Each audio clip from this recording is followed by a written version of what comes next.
அன்பு தமிழ் மக்களே வணக்கம். இஸ்ரேலுடன் போர் போர் வெற்றிவேல் வீரவேல் என்று அக்கப்போரை முழங்கிவிட்டு சமாதான போர் நிறுத்தம் எங்களுக்கு கிடைத்த வெற்றி என்று கட்டடக் கழிவுகளுக்கு நடுவே வெற்றி ஊர்வலம் நடத்துகிற ஹமாஸை பற்றி நினைத்தால் நமக்கு ரொம்பவும் பெருமையாக இருக்கிறது. புறமுதுகிட்டு ஓடுனவனுக்கு போர் நிறுத்தம் ஒரு வெற்றி தானே. பிடிச்சு கொண்டு போனவனை பத்திரமா கொண்டு வந்து விட்டுடுறேன் அப்படின்னு சொல்ல வெக்கமில்லாத பரம்பரை தானே நாங்கள்.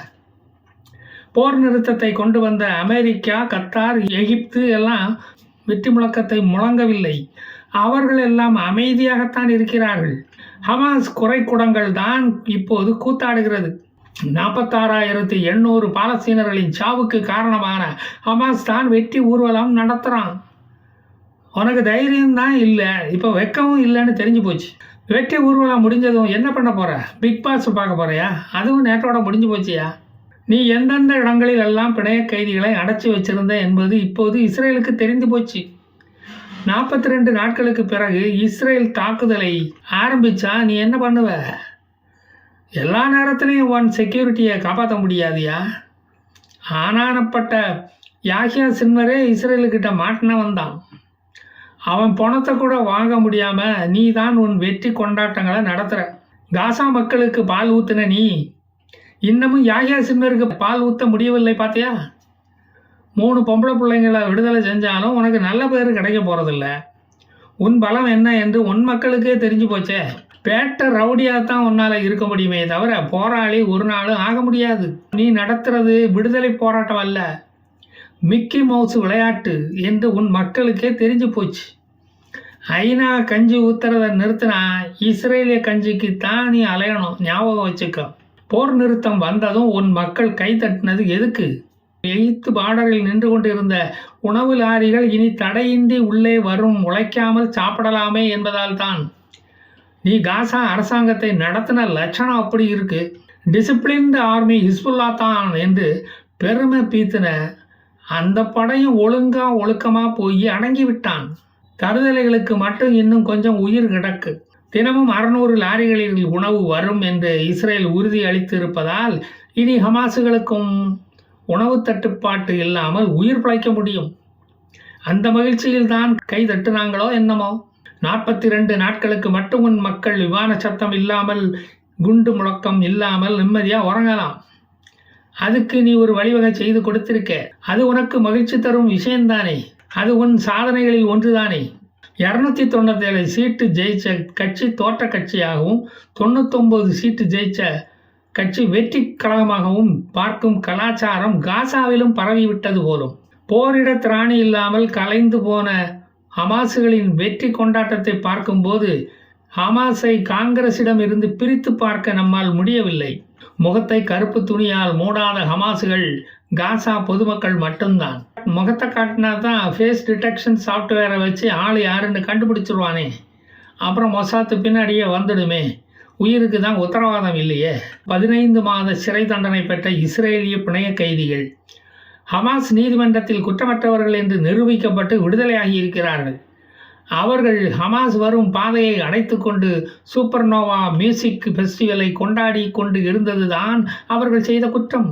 இசை ஞானம் இல்லாத கூட்டத்துக்கு இடைஞ்சலாக நின்று டான்ஸ் ஆடியது தான் அவர்களை கொதிப்படை வைத்திருக்கிறது. அதனால்தான் அவர்களை ஹமாஸ் போலீஸ் கைது செய்து கொண்டு போனது. அதில் அந்த பெண்கள் அழகாக வேற இருந்ததால் ஹமாஸுகளுக்கு வேற எந்த காரணமும் தேவைப்படாமல் போய்விட்டது. சிறு துரும்பும் பல்குத்த உதவுமே என்று ஔவையாரே சொல்லியிருக்கார. அதனால கைது பண்ணிட்டு கூட்டிட்டு போயிட்டாங்க. திரும்பி வந்த இஸ்ரேலிய பிணைய கைதிகளை காசா பார்டரில் கொண்டு போய் விட்டார்கள். அவர்களை இஸ்ரேலிய இராணுவம் ஹெலிகாப்டரில் டெல் அவீவ் மருத்துவமனைக்கு அழைத்து சென்றது. ஹமாஸ் கொடுத்த காஞ்ச ரொட்டி துண்டுகளை சாப்பிட்டு அவர்களது ஹீமோகுளோபின் லெவல் கீழே போய்விட்டதால் வேறு நல்ல ரத்தம் அடைக்கப்பட்டது.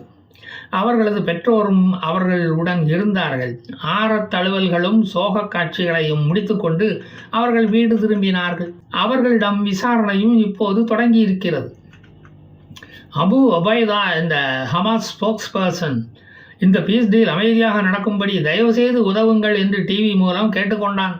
ஏனென்றால் அவன் அமைதி மார்க்கத்தை சார்ந்தவன், அப்படித்தான் சொல்லுவான்.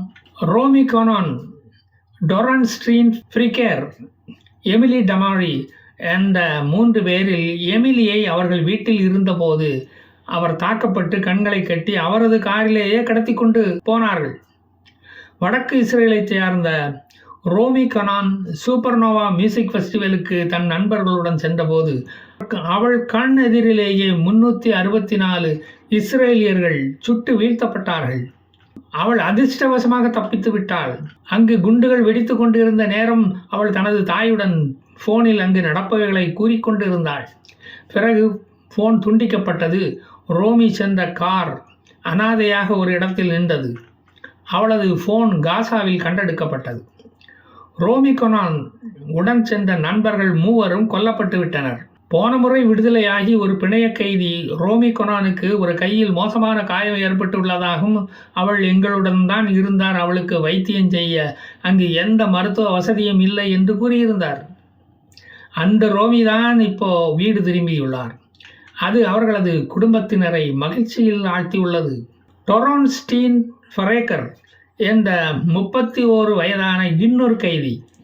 அவள் ஒரு வெட்னரி நர்ஸு. கபாரசா என்ற இடத்திலிருந்து அவளை தூக்கி சென்றனர். அவள் ஒரு வெட்னரி நர்ஸாக இருந்ததால் ஹமாஸுகளுக்கு வைத்தியம் பார்க்க உதவிகரமாக இருக்குமே என்று அவர்கள் கடத்தினார்களோ என்னவோ. மிருகங்களுக்கு வைத்தியம் செய்வதில் அவர் வல்லவர் என்பது ஹமாஸுகளுக்கு எப்படியோ தெரிந்துவிட்டது. வந்து தூக்கிட்டு போயிட்டான். தான் கடத்தப்பட்ட விவரத்தை ஒரு SMS மெசேஜ் மூலம் தன் பெற்றோருக்கு தெரிவித்திருந்தார். அதை பார்த்த ஹமாஸ்கள் செல்போன் பார்ப்பது கண்களுக்கு நல்லதல்ல, கண்ணு கெட்டு போயிடும் என்று அறிவுரை கூறி போனை பிடுங்கிவிட்டார்கள். ஹமாஸிடம் ஒப்படைக்கப் போகும் 90 பாலஸ்தீன கைதிகளின் லிஸ்ட்டு அவர்களுக்கு ரெட் கிராஸ் சொசைட்டி மூலம் அனுப்பப்பட்டு விட்டது. அவர்களை 2 பஸ்களில் ஏற்றிக்கொண்டு காசா பார்டரில் கொண்டு போய் இறக்கிவிட்டார்கள். அவர்களை மற்ற ஹமாஸுகள் வந்து அழைத்து கொண்டு போனார்கள். 42 நாட்களுக்கு பிறகு நடக்கும் சப அடக்கங்களுக்கு நாங்கள் பொறுப்பல்ல என்ற விவரம் அவர்களது காதில் கிசுகிசுக்கப்பட்டது. 90 பாலஸ்தீன கைதிகளில் 68 பேர் பெண்கள், 22 பேர் குழந்தைகள். அவர்களை பெற காசா பார்டரில் உறவினர்கள் காத்து கொண்டு இருந்தார்கள். ஆனால் இஸ்ரேல் இராணுவ அறிக்கைப்படி 78 பேர் வெஸ்ட் பேங்க் பகுதியில் இறக்கிவிடப்படுவார்கள், 12 பேர் கிழக்கு ஜெருசலம் நகரில் இறக்கிவிடப்படுவார்கள் என்று கூறுகிறது. சீஸ்ஃபயருக்கு சம்மதித்ததற்கு எதிர்ப்பு தெரிவித்து பென் கெவீர் என்ற மந்திரியும் அவருடன் வேறு 2 மந்திரிகளும் நேற்று ராஜினாமா செய்துள்ளார்கள். ஆனால் எதிர்க்கட்சிகள் நாங்கள் அரசாங்கத்துக்கு ஆதரவு அளித்து நேதன்யாகு அரசாங்கம் கவிழாமல் பாதுகாப்போம் என்று கூறியிருக்கிறார்கள். தமிழ்நாட்டு அரசியல் எல்லாம் அவங்களுக்கு தெரியாது போல இருக்க. நேதன்யாகு அரசு ஹமாஸிடம் சரண்டர் ஆகிவிட்டதாக பென் கெவீர் குற்றம் சாட்டுகிறார். இதுவரை உயிரிழந்த இஸ்ரேலிய இராணுவ வீரர்களின் உயிருக்கு என்ன விலை இருக்கிறது, என்ன மதிப்பு இருக்கிறது, என்ன மரியாதை இருக்கிறது என்று நேதன்யாகுவை அவர் கேட்கிறார்.